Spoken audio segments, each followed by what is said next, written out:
jemaat Tuhan yang dikasihi. Kita bersyukur kepada Tuhan atas kasih setia Tuhan yang tidak pernah berkesudahan. Dan sebelum kita memulakan ibadah kita pada pagi hari ini, mari kita mulakan dalam doa. Dan saya pimpin kita dalam doa yang kedengaran. Bapa kami yang di surga, kami datang kepadamu Tuhan dengan penuh rasa syukur dan hormat kami kepadamu atas berkat-Mu Tuhan yang kami terima. Dan kami bersyukur karena masih punya kesempatan seperti ini untuk memuji dan memuliakan Engkau Tuhan. Sesungguhnya Engkaulah Allah kami, Tuhan kami, dan kami sebagai umat-Mu Tuhan tetap bersandar dan berharap sepenuhnya kepadamu Tuhan. Lindungilah kami Tuhan dari apapun yang mengancam nyawa kami, dan cukupilah kami akan keperluan kami. Tuhan, kami menyerahkan ibadah kami pada pagi hari ini ke dalam tangan-Mu, agar nama Tuhan saja yang ditinggikan. Berkati ibadah kami pada pagi hari ini, dan pimpinlah ibadah ini dari mula sampai akhir, agar semuanya yang berlangsung dalam pimpinan Tuhan. Pimpin juga Tuhan bagi umat-Mu, anak-Mu yang terlibat dalam pelayanan, agar Tuhan memberi kekuatan, agar Tuhan memberi hikmat bagi mereka Tuhan Yesus, agar nama Tuhan saja yang dipermuliakan. Terima kasih Tuhan Yesus, kami memulakan ibadah ini hanya dalam nama Tuhan kami Yesus Kristus kami berdoa. Amin. Haleluya, selamat beribadah.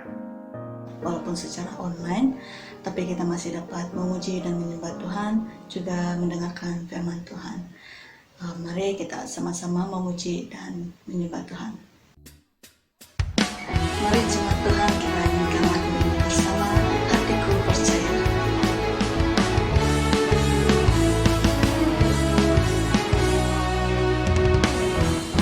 Tuhanlah kekuatan dan masukku, Dia gunung batu dan keselamatanku. Hanya padamu hatiku percaya, Kaulah menara dan kota perlindungan. Ku mau selalu bersyukur, sebab cinta-Mu padaku takkan pernah berubah. Hatiku percaya, walau bumi bergoncang, gunung-gunung berancang, namun kasih setia-Mu tak pergi dariku.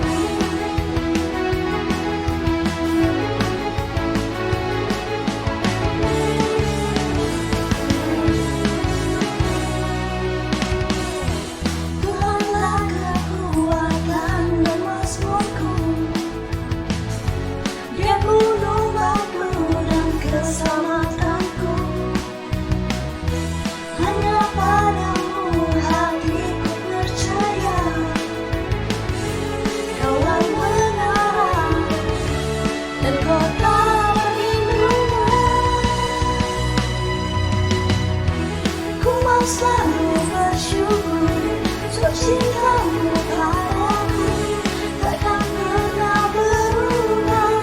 Hatiku percaya, walau bumi bergoncang, gunung-gunung berancang, namun kasih setia-Mu tak pergi dariku. Ku mau selalu bersyukur, sebab cinta-Mu padaku takkan pernah berubah. Hatiku percaya, walau bumi bergoncang, gunung-gunung berancang, namun kasih setia-Mu tak pergi dariku. Ku mau selalu bersyukur, sebab cinta-Mu padaku takkan pernah berubah. Hatiku percaya, walau bumi bergoncang, gunung-gunung berancang, namun kasih setia-Mu tak pergi dariku. Kasih setia-Mu tak pergi dariku. Kasih setia-Mu tak pergi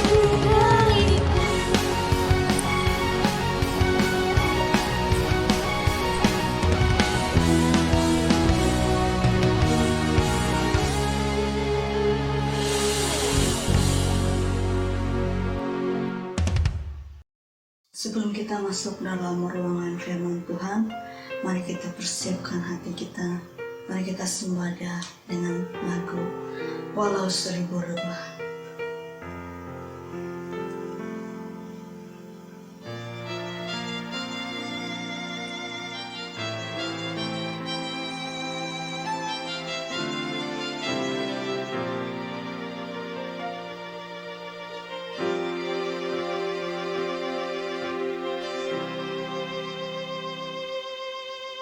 Tiada pernah ku ragukan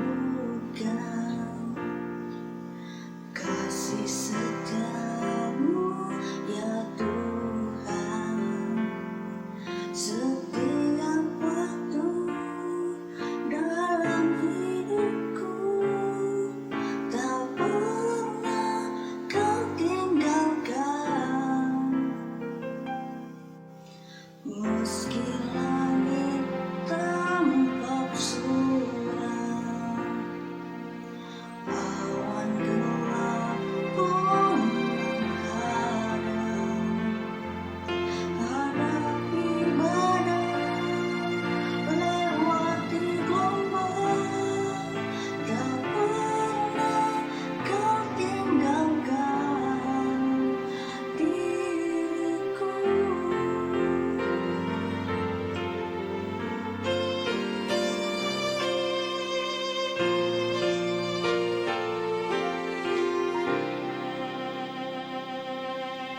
Walau seribu rebah di sisiku,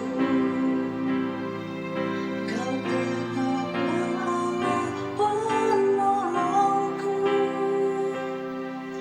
Walau 10.000 rebah di kananku, takkan ku goyah sebab Yesus sertaku.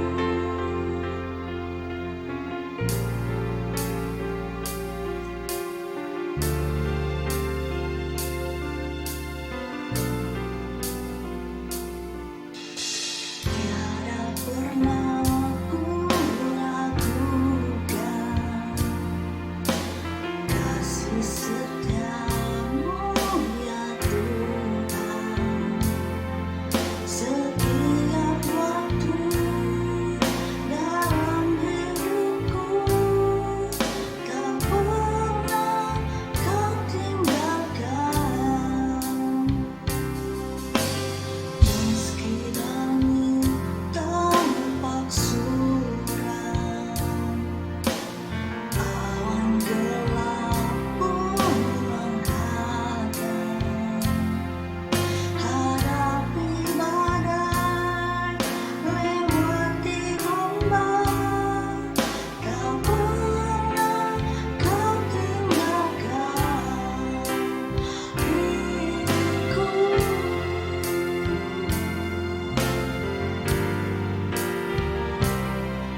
Walau seribu rebah di sisiku, Kau tetaplah Allah penolongku. Walau 10.000 rebah di kananku, takkan ku goyah sebab Yesus sertaku.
Salam jemaat Tuhan, selamat berjumpa lagi dan selamat belajar daripada firman Tuhan melalui ibadah kita pada hari ini. Mari kita sama-sama membuka Alkitab kita di dalam kitab Wahyu. Kitab Wahyu pasal yang kedua, ayat yang pertama sampai ayat yang ke-7. Saya ulangi, kita akan sama-sama belajar firman Tuhan di dalam kitab Wahyu pasal yang kedua, ayat yang pertama sampai ayat yang ke-7. Firman Tuhan berbunyi demikian. Tuliskanlah kepada malaikat jemaat di Efesus. Inilah firman dari Dia yang memegang ke-7 bintang. Itu di tangan kanannya dan berjalan di antara ke-7 kaki pelita emas itu. Aku tahu segala pekerjaanmu, baik jerah payahmu maupun ketekunan. Aku tahu bahwa engkau tidak dapat sabar terhadap orang-orang jahat, bahwa engkau telah menguji mereka yang menyebut dirinya rasul, tetapi yang sebenarnya tidak demikian, bahwa engkau telah mendapati mereka pendusta. Engkau tetap sabar dan menderita karena namaku, dan engkau tidak mengenal lelah. Sekalipun demikian, aku mencela engkau, karena engkau telah meninggalkan kasihmu yang semula. Sebab itu ingatlah betapa dalamnya engkau telah jatuh. Bertobatlah dan lakukanlah lagi apa yang semula engkau lakukan. Jika tidak demikian, aku akan datang kepadamu dan aku akan mengambil kaki pelita dari tempatnya. Jikalau engkau tidak bertobat, tetapi ini yang ada padamu, yaitu engkau membenci segala perbuatan pengikut-pengikut Nikolaus, yang juga aku benci. Siapa bertelinga, hendaklah ia mendengar apa yang dikatakan oleh Roh kepada jemaat-jemaat. Siapa yang menang, dia akan kuberikan makan dari pohon kehidupan yang ada di taman Firdaus Allah. Demikian firman Tuhan. Sebelum kita belajar meneruskan firman ini, mari kita sama-sama berdoa. Bapa di dalam sorga, di dalam nama Tuhan kami Yesus Kristus, Engkaulah Tuhan dan Allah kami Bapa. Pimpinlah ibadah ini dari awal sampai kepada akhir. Umat Tuhan yang ada dimanapun yang mendengar maupun yang di rumah, khusus Bapa di sorga, kami berdoa Roh Kudus Tuhan menerangi hati dan jiwa, sehingga firman ini akan didengar dan umat Tuhan mengerti kebenaran ini, dikuatkan, diteguhkan oleh firman-Mu Bapa. Kami berdoa menyerahkan semuanya ini Tuhan ke dalam tangan Tuhan. Berfirmanlah kepada umat-Mu Bapa. Di dalam nama Tuhan kami Yesus Kristus, kami berdoa. Haleluya, amin. Jemaat yang dikasihi Tuhan, pagi ini kita belajar khusus di dalam kitab Wahyu pasal yang kedua, ayat yang pertama sampai ayat yang ke-7 ini. Nah, firman ini membawa kepada satu tema umat Tuhan yang sangat berharga. Jadi umat Tuhan itu sangat berharga di mata Tuhan. Di dalam ayat yang pertama, firman Tuhan berbunyi demikian. Tuliskanlah kepada malaikat jemaat di Efesus. Inilah firman dari Dia yang memegang ke-7 bintang. Itu di tangan kanannya dan berjalan di antara ke-7 kaki pelita emas itu. Demikian firman Tuhan, jemaat yang dikasihi Tuhan. Ayat yang pertama ini adalah gambaran di mana Tuhan Yesus sedang memegang ke-7 bintang, berjalan di antara ke-7 kaki Dia emas. Saudara yang dikasihi Tuhan, Yohanes mendengar satu suara yang berkata, tuliskanlah kepada malaikat jemaat di Efesus. Pada waktu Yohanes rohnya diangkat dan dia menulis, lalu dia juga sedang melihat bahwa Tuhan Yesus Kristus sedang memegang. Apa yang dipegang oleh Tuhan adalah ke-7 bintang dan berjalan di hadapan ketujuh kaki dian emas itu. Saudara-saudara yang dikasihi, apakah sebenarnya yang dimau oleh Tuhan Yesus di dalam hal ini, di dalam wahyu ini? Gembala-gembala yang melayani seperti malaikat yang ada di tangan kanan Tuhan, dan gereja-gereja seperti tiang emas yang mempunyai cahaya yang sangat besar, yang di dalamnya ada umat Tuhan yang sedang beribadah kepada Dia. Itu sebab bahwa gembala, gereja, dan umat Tuhan itu sangat berharga di mata Tuhan. Dan itu sebab Tuhan mau, Tuhan begitu serius untuk menjaga gerejanya. Tuhan mau bahwa Dia ada di tengah-tengah kita, di tengah-tengah gerejanya, karena gereja adalah terang bagi dunia, dan itu adalah rumah Tuhan yang ada di bumi. Itu sebabnya saudara-saudara, bahwa kita perlu serius untuk beribadah, untuk sentiasa ada di rumah Tuhan, dan pengetahuan kita tentang rumah Tuhan itu sangat berarti. Karena itu, marilah kita terus beribadah kepada Tuhan, terus setia kepada Tuhan. Di dalam ayat yang kedua, firman Tuhan berkata, "Aku tahu segala pekerjaanmu, baik jerapayahmu maupun ketakunanmu. Aku tahu bahwa engkau tidak dapat sabar terhadap orang-orang jahat, bahwa engkau telah menguji mereka yang menyebut dirinya rasul, tetapi sebenarnya tidak. Demikian bahwa engkau telah mendapati mereka pendusta." Jemaat yang dikasihi Tuhan, Tuhan jika dengan satu nada berkata, "Aku tahu segala pekerjaanmu," ini berarti tidak ada yang tersembunyi di hadapan Tuhan. Kita tidak boleh mengatakan, "Tuhan, saya terlalu sibuk. Kau buat ini, kau buat itu, saya terlalu sibuk Tuhan, sehingga saya tidak ada masalah ini." Tuhan sudah mengatakan bahwa saya tahu semuanya itu. Kau punya pekerjaan, kau punya jerapaya dan ketakunan, Tuhan tahu. Sehingga kita tidak boleh berkira-kira dengan Tuhan. Apa yang Tuhan mau jika dalam satu nada yang menegaskan bahwa saya tahu segala sesuatu, tidak perlu kau ajar saya lagi. Kalau demikian firman Tuhan, berarti kita tidak boleh bersoal jawab dengan Tuhan. Apa yang penting di sini adalah Tuhan mau kita serius menjaga gereja Tuhan, menjaga umat Tuhan. Itu yang Tuhan mau, supaya kita begitu serius menjaga dan melayani gereja Tuhan. Karena gereja itu adalah rumah emas yang dari surga. Gereja itu adalah terang yang seperti obor yang besar yang akan menerangi bumi. Karena itu di mana gereja Tuhan berada, di sana ada terang Tuhan, di sana ada pelita daripada Tuhan. Jemaat yang dikasihi Tuhan, pada zaman yang sekarang ini maupun zaman yang akan datang, inilah wahyu yang ada di bumi. Wahyu ini, selepas wahyu ini sudah tidak ada wahyu lain lagi. Karena itu, jika kita mempersoalkan pekerjaan kita, sebenarnya Tuhan sudah tahu.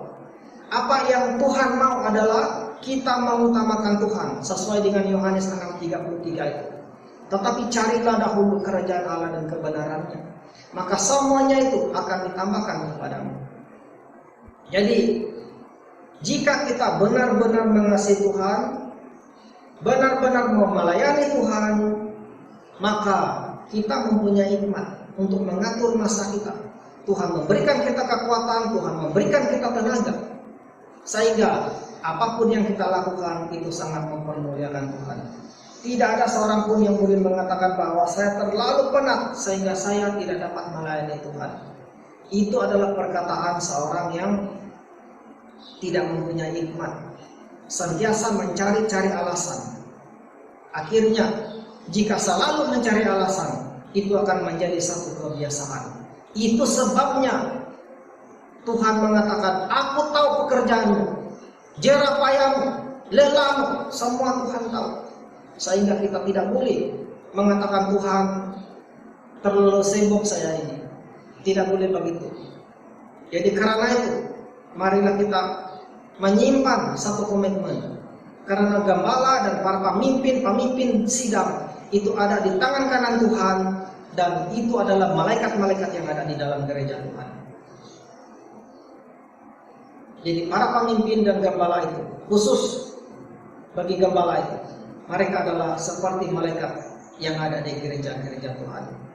Itu sebabnya Tuhan mau setiap yang melayani dia sangat serius untuk melayani dia. Dalam pekerjaan, dalam jerah payah, dalam ketekunan, Tuhan semua tahu apa yang kita lakukan. Maka kita tidak ada alasan atau memberitahu kepada Tuhan, Tuhan saya sibuk. Kita tidak ada alasan. Sebelum kita mengatakan itu, Tuhan sudah tahu apa yang kita mau katakan. Tetapi Tuhan memberitahu kepada kita bahwa aku tahu bahwa engkau tidak dapat sabar terhadap orang-orang jahat, bahwa engkau telah menguji mereka yang menyebut dirinya rasul, tetapi sebenarnya tidak. Mereka adalah pendusta. Karena itu, jika kita lalai untuk melayani di gereja Tuhan, untuk menjadi pemimpin sebagai malaikat-malaikat yang ada di gereja Tuhan, jika kita tidak dapat menjaga umat Tuhan, maka ada pendusta-pendusta yang akan masuk, menyusul. Ini akan menyesatkan. Ada berapa banyak gereja Tuhan yang mempunyai penyasar-penyasar yang ada di dalam yang tanpa kita sadar. Karena itu sebagai gembala, sebagai pemimpin-pemimpin di gereja, haruslah kita bertekun di dalam Tuhan. Hal ini sudah diberitahu oleh Tuhan terlebih awal lagi di dalam kitab Wahyu ini, bahwa wahyu ini tidak berlaku kepada zaman dahulu, zaman sekarang ini, tetapi sampai kepada penutup wahyu ini akan berlaku. Sudah memberitahu kepada kita bahwa kita perlu berhati-hati supaya kita bertekun di dalam Tuhan dan terus setia untuk melayani kepada Tuhan, sehingga kita tahu membezakan mana yang benar dan mana yang salah. Kita tahu, jangan sampai sudah berlaku kesudahan yang begitu parah baru kita sadar. Terlalu suka untuk mengubahnya lagi, bukan tidak boleh, tetapi terlalu banyak kerusakan, terlalu banyak masa yang diperlukan. Karena itu lebih baik sebelum rusak kita berhati-hati, kita mencegah, karena Tuhan sedang berjalan di hadapan kita dan Dia sendiri akan memberikan hikmat dan kekuatan kepada kita. Itu yang Tuhan mau. Jemaat yang dikasihi Tuhan, di dalam ayat yang ketiga firman Tuhan mengatakan, engkau tetap sabar dan menderita karena namaku, dan engkau tidak tahan, dan engkau tidak mengenal lelah. Di dalam ayat yang ketiga ini adalah ciri-ciri yang dipuji oleh Tuhan. Jadi sebab itu bahwa ada ciri-ciri yang kita akan dipuji oleh Tuhan. Sabar menderita oleh karena nama Tuhan. Ini adalah satu sikap yang dipuji oleh Tuhan. Pemimpin Tuhan, para pemimpin dan jemaat yang dikasihi Tuhan, selalu kita berhadapan dengan bermacam-macam. Apabila kita ada di dalam sini, kita belajar firman Tuhan, kita kurang menghadapi cobaan-pencobaan. Tetapi pada waktu kita keluar, kita akan berhadapan dengan bermacam-macam pencobaan. Karena itu Tuhan sudah memberi pesan ini kepada kita bahwa aku memuji kamu karena kamu sabar menderita oleh karena namaku. Mungkin ada penghinaan di dalam iman kepercayaan kita. Ini sudah diberitahu oleh kitab Wahyu. Tetapi jangan gelisah, jangan gemetar hatimu. Tuhan sudah memberitahu terlebih awal tentang hal ini, di mana Tuhan berkata bahwa jika dunia membenci kamu, ketahuilah bahwa dunia terlebih dahulu membenci aku daripada kamu. Di dalam Yohanes 15 itu. Jadi apa yang kita perlu adalah kita bersiap sedia. Kita harus banyak bersabar. Sebagai umat yang dipilih oleh Tuhan ini, kita harus banyak bersabar. Di dalam kita memimpin di dalam kita beribadah, di dalam kita berjemaat kepada Tuhan, kita harus banyak bersabar. Dan firman Tuhan berkata bahwa engkau menderita oleh karena namaku, dan engkau tidak mengenal lelah. Ini firman Tuhan, bahwa menderita dan tidak mengenal lelah itu adalah sikap yang terpuji daripada Tuhan. Di dalam kesibukan, Tuhan akan senantiasa menyertai kita. Kita tidak pernah kekurangan tenaga, kita tidak pernah kekurangan apa-apapun, karena Tuhan senantiasa menyertai, memberkati, sehingga Tuhan tahu kalau kita masih memerlukan tenaga, kalau Tuhan sendiri campur tangan di dalam hal-hal tenaga kita, di dalam hal-hal kekurangan kita, bersyukurlah. Karena apa yang diberi itu pandai habis. Tetapi jika Tuhan yang memberinya lagi, atau jika Tuhan yang mau memberi dengan tangannya sendiri, maka kita akan melihat pekerjaan-pekerjaan yang besar daripada Tuhan yang untuk kita. Orang lain tidak akan melihat itu. Jika mereka mau melihat itu, mereka perlu bersabar oleh karena nama Tuhan. Mereka perlu tidak mengenal lelah. Jadi mereka juga akan melihat atau merasa apa yang kita rasa. Itu sebabnya sebagai jemaat yang dikasih Tuhan, marilah kita terus menderita oleh karena nama Tuhan.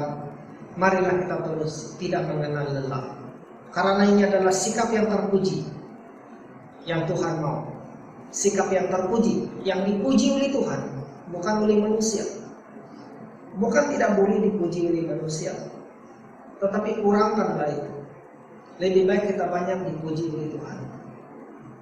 Karena orang yang dipuji oleh Tuhan, tidak ada seorang pun yang boleh merampasnya.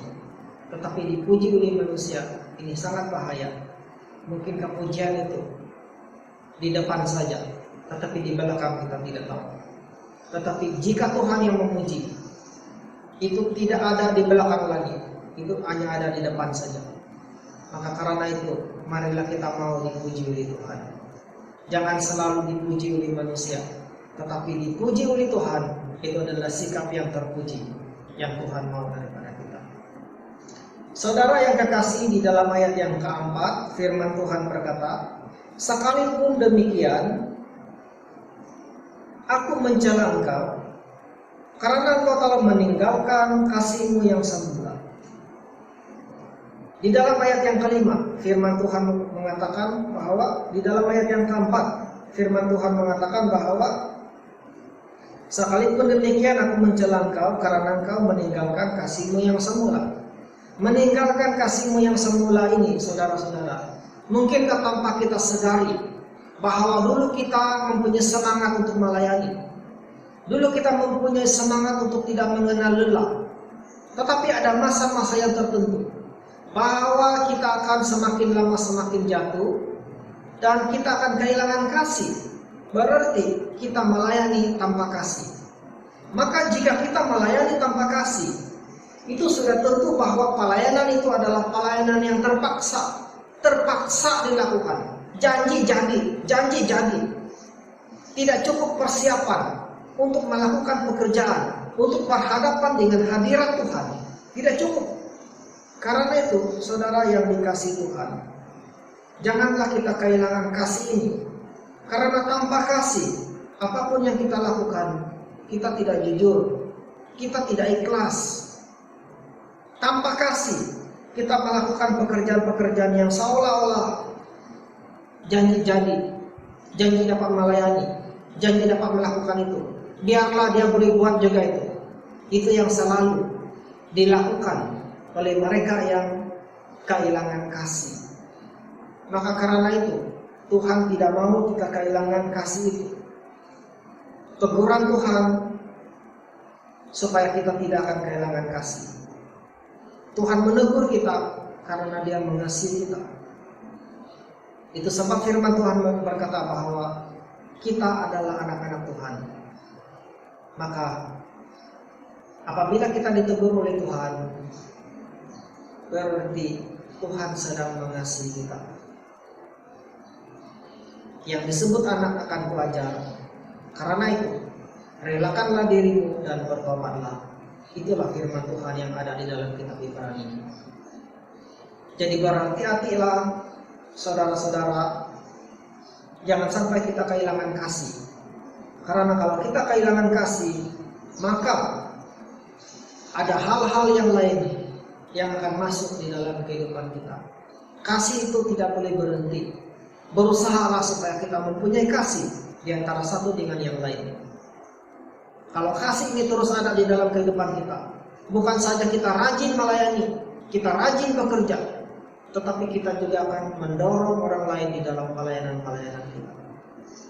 Di dalam ayat yang kelima firman Tuhan mengatakan seperti ini. Ayat yang kelima.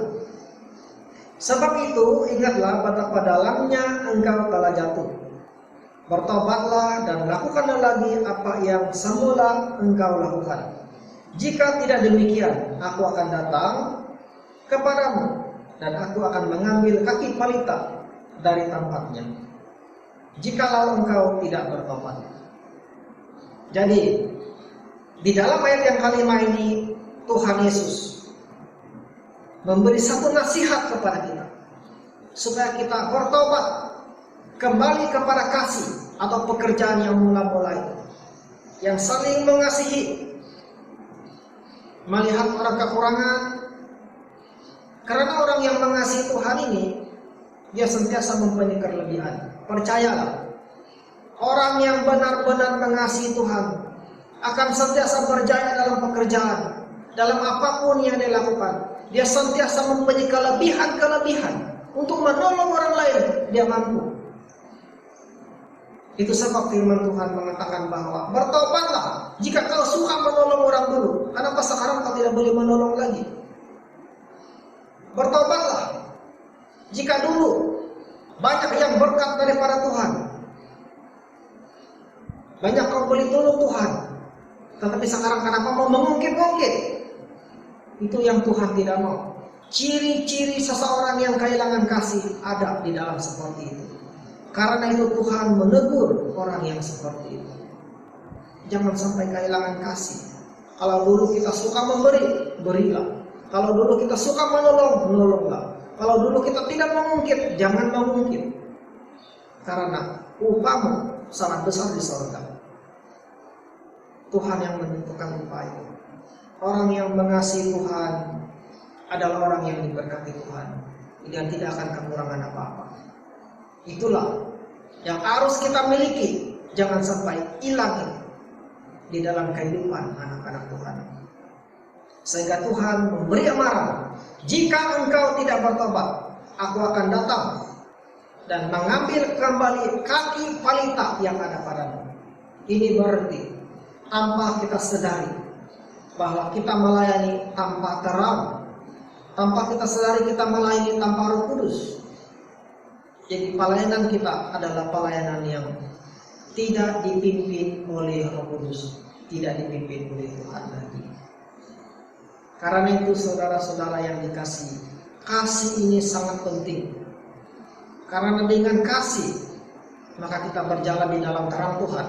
Dengan kasih maka kita mempunyai suara-suara daripada Roh Kudus Tuhan.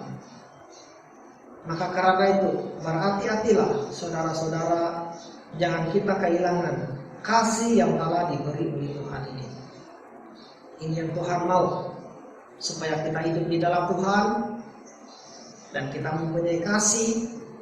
Di dalam kasih itu, di dalam kelebihan itu, marilah kita berdoa apa yang kita harus lakukan untuk Tuhan, untuk kemuliaan Tuhan, maka Tuhan akan memberkati kita. Di dalam ayat yang ke-6, firman Tuhan mengatakan seperti ini.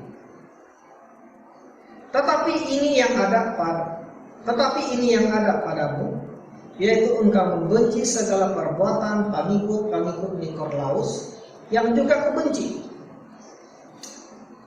Ada satu ajaran yang tidak disuka oleh Tuhan.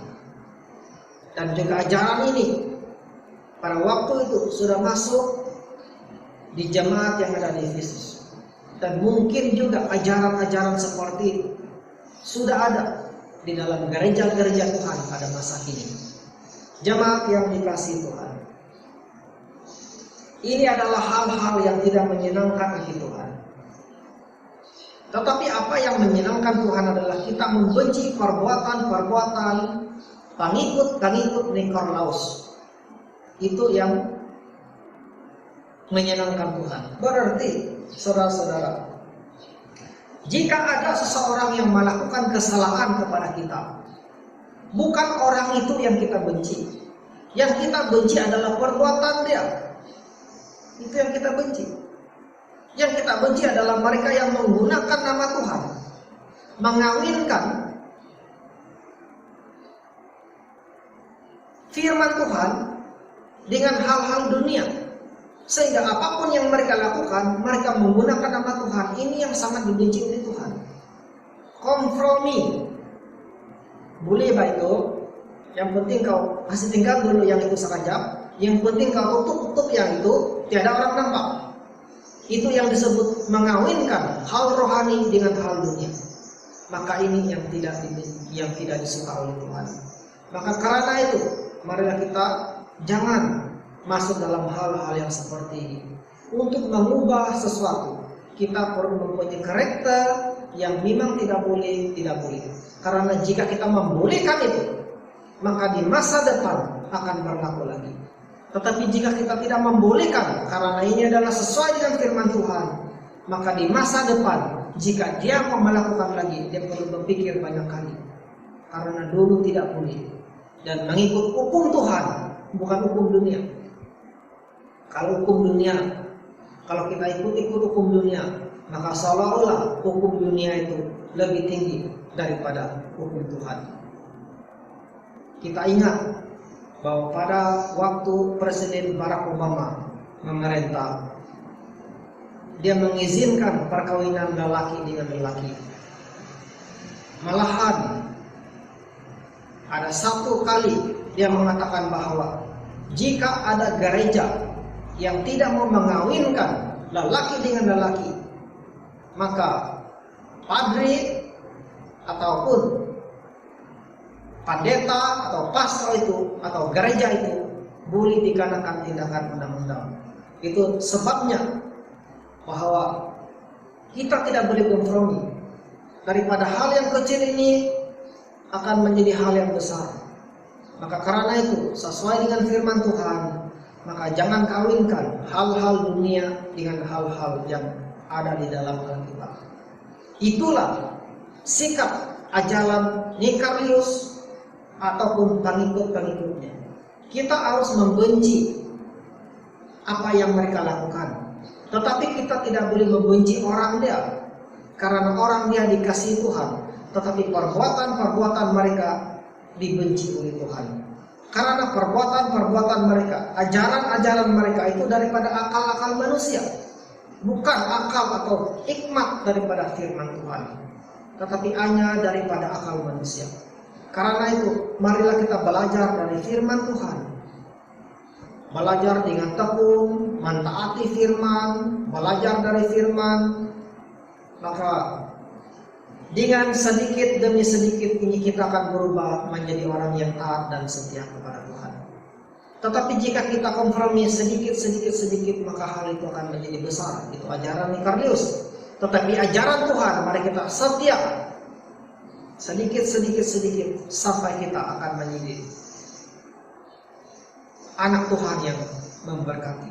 Dari sedikit inilah kita menjadi orang yang benar. Dari sedikit inilah kita akan tidak kompromi lagi. Kita tidak mengikuti ajaran-ajaran setan. Karena malaikat terang. Karena setan boleh menyamar menjadi malaikat terang. Jadi ajaran-ajaran seperti itu mudah untuk dipakai oleh mereka yang jahat. Jadi karena itu, jika kita mau berubahlah sedikit demi sedikit. Tinggalkanlah. Bukan mudah untuk meninggalkan kebiasaan-kebiasaan. Tetapi percayalah, tidak ada yang mustahil. Jika kita mengasihi Tuhan, tidak ada yang mustahil, saudara-saudara. Kita boleh lakukan itu. Dengan pertolongan Tuhan, dengan adanya Roh Kudus yang memimpin kehidupan kita akan dapat melakukan semuanya itu. Jadi di dalam ayat yang ke-7 ini adalah ayat yang terakhir, firman Tuhan berkata, siapa yang bertelinga, dia akan kuberikan makan dari pohon kehidupan yang ada di taman Firdaus Allah. Siapa yang menang, dia akan kuberikan makan dari pohon kehidupan yang ada di Firdaus Allah. Jadi kita mendengar firman Tuhan, kita harus menang sebagai umat Tuhan. Kita adalah pemenang. Tanpa tanding kita sudah menang karena Tuhan yang bertanding atau berlawan di pihak kita. Tetapi ada yang membuatkan kita gagal. Karena itu, saudara-saudara, di Firdaus Allah itu ada 2 pohon. Satu pohon pengetahuan tentang yang baik dan yang jahat, dan satu pohon kehidupan.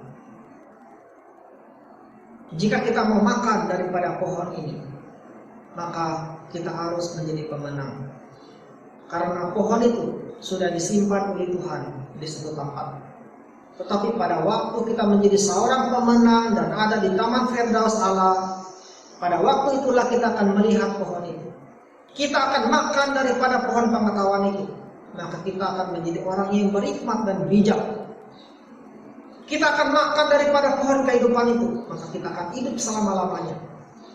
Itu yang Tuhan mau. Jadi mengapakah kita mau menjadi orang yang merugi? Jangan menjadi orang yang merugi. Jemaat yang dikasihi Tuhan, marilah kita terus setia dan belajar kepada firman Tuhan. Marilah kita selalu datang ke gereja, karena gereja adalah rumah Tuhan, sorga yang turun di bumi. Orang yang ada di gereja adalah orang yang di dalam perlindungan Tuhan, karena Tuhan ada di tengah-tengah kita, berjalan di tengah-tengah kita. Itu yang Tuhan mau. Marilah kita terus setia dan terus beribadah kepada Tuhan, terus menjadi pemenang, agar kita beri makan dari pohon pengetahuan dan pohon yang memberi hati. Demikianlah firman Tuhan, saudara-saudara. Mari kita baca doa Bapa kami. Mari kita berdiri sama-sama. Yang di rumah pun berdirilah. Bapa kami yang di sorga, dikuduskanlah namamu, datanglah kerajaanmu di bumi seperti di sorga. Berikanlah kami pada hari ini makanan kami yang secukupnya, dan ampunilah kami akan kesalahan kami, seperti kami juga mengampuni orang yang bersalah kepada kami. Dan janganlah membawa kami ke dalam pencobaan, tetapi lepaskanlah kami daripada yang jahat, karena Engkau-lah yang mempunyai kerajaan dan kuasa dan kemuliaan sampai selama-lamanya.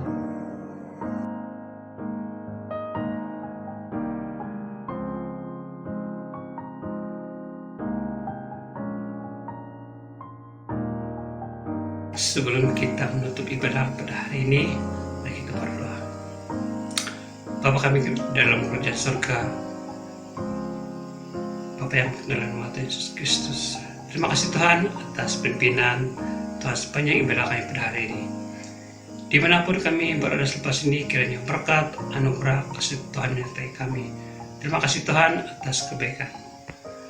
Di dalam nama Yesus Kristus kami berdoa dan bersyukur. Amin.